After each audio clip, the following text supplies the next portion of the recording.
Again, the starter, Mr. Ricky Cruz, and the rough.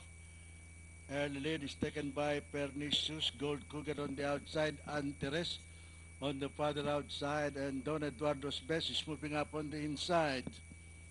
And heading for the backstretch, it's Pernicious in the lead, followed by Don Eduardo's best in second, and Gold Cougar running in third by 3.5 lengths, Anteres on the outside, and Open Mind, Show No Emotion. Into the backstretch, it is still Pernicious by 3.5 lengths, followed by Don Eduardo's best in second.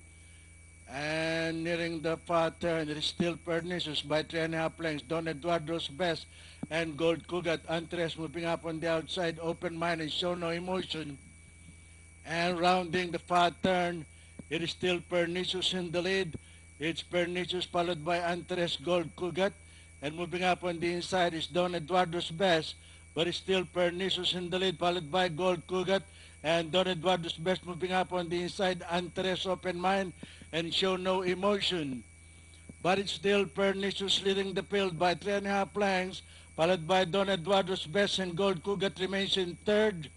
And the top stretch is still Pernicious. It's still Pernicious leading the field by 3.5 lengths, followed by Don Eduardo's best in second, and Gold Cougar moving up on the outside in third, and moving up by the rear is Open Mind. And into the home stretch and nearing the payoff line, it is still Pernicious. And finally, from the stable of Mr. Roland Lim, it's Pernicious, Open Mind, Don Eduardo's best, Gold Cougar, Show No Emotion, and Antares.